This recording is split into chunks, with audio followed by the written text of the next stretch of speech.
আসসালামু আলাইকুম। আজকে আমরা নতুন একটা টপিক নিয়ে আসছি সামনে। তো নতুন টপিকটা কি আছে, এখানে পজিটিভ ভার্ব।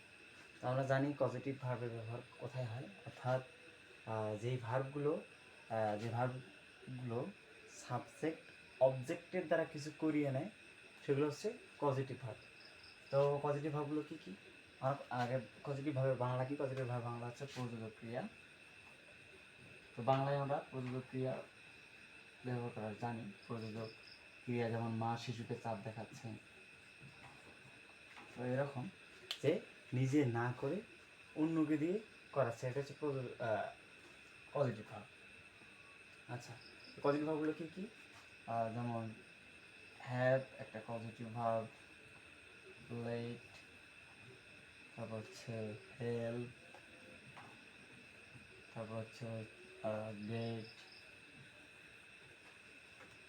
হচ্ছে positive. Help, let, help, get. তো এই ভাবগুলো কী করে? এই ভাবগুলো সাবজেক্ট নিজে কাজ না করে অবজেক্টকে দিয়ে কাজ করিয়ে নেয়।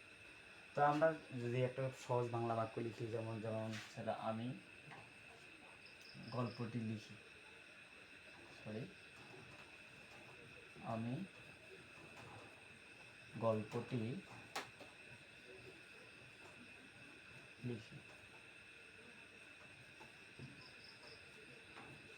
অত্যন্ত সিম্পল একটা ট্রান্সলেশন, আমরা আশা করি সবাই পারবো। তো আমি যদি ইংরেজি লিখি তাহলে হচ্ছিল আই রাইট দ্য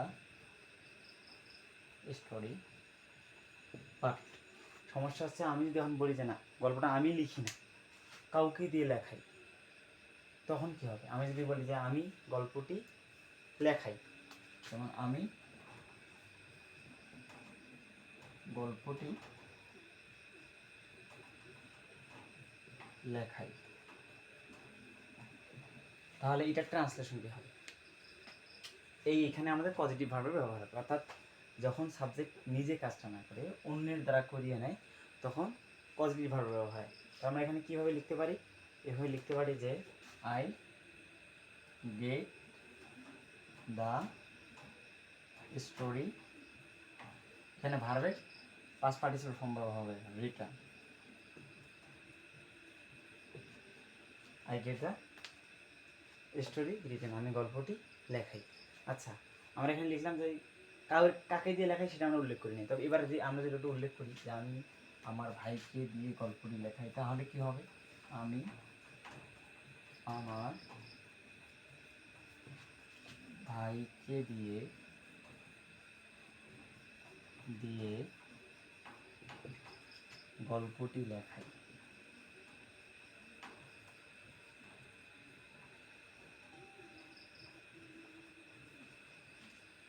তাহলে আমি আমার ভাইকে দিয়ে গল্পটি লেখাই, তাহলে আমরা এটার ট্রান্সলেশন কীভাবে করতে পারি বাংলায়, ইংলিশ থেকে বাংলা কীভাবে করতে পারি? আসেন দেখি আমরা পারি কি না। তো আমরা এটা দুইভাবে করতে পারি, একটা হ্যাভ দিয়ে করতে পারি আর একটা গেট দিয়ে করতে পারি। আচ্ছা, আমরা যদি গেট দিয়ে করি তাহলে কি, গেট দিয়ে করলে আমরা কীভাবে লিখতে পারি? I get my brother, I get my brother two write the story. আমরা এটা এভাবে লিখতে পারি যে আমি আমার ভাইকে দিয়ে গল্পটি লেখাই। অর্থাৎ এখানে আমাদের একটা পার্সন আছে যেটা অবজেক্ট ব্যবহার করেছে, এই জন্য আমাদের এখানে মাই ব্রাদার নিয়ে আসছে, I get my brother two write the story. কিন্তু যদি আমাদের এখানে ব্যক্তি বা যে অবজেক্ট আছে এইটা যদি আমাদের না থাকে তাহলে আমরা ডিরেক্ট তাহলে I get the story return, এই যে রিটার্ন লিখবো। আচ্ছা, এটা আমরা গেট দিয়ে লিখলাম, এটা আমরা হ্যাভ দিয়েও লিখতে পারি। হ্যাভ দিয়ে কীভাবে লিখতে পারি? I have my brother,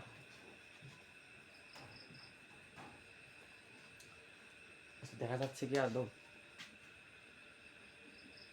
sorry, এটা যদি দেখা যাচ্ছে না তাহলে আমরা এটা উপরে লিখতে পারি, এটা এইখানে লিখি। এখানে লিখতে পারি, এখানে আমরা গেট দিয়ে বা করে যদি লিখছি, আমরা হ্যাভ দিয়েও লিখতে পারি। কীভাবে? I have my brother, I have my brother to write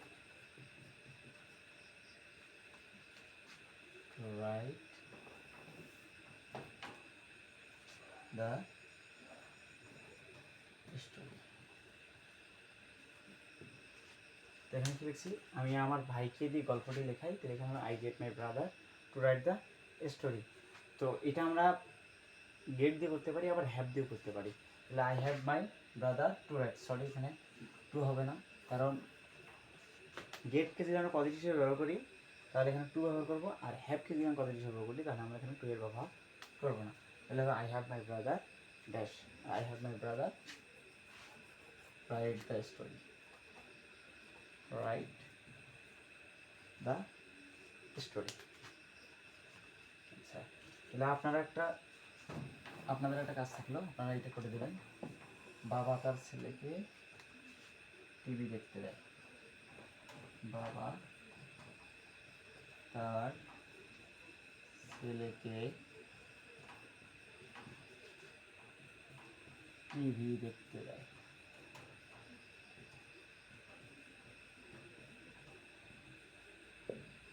এটা আপনাদের কাজ, আশা করি ভালো করতেন।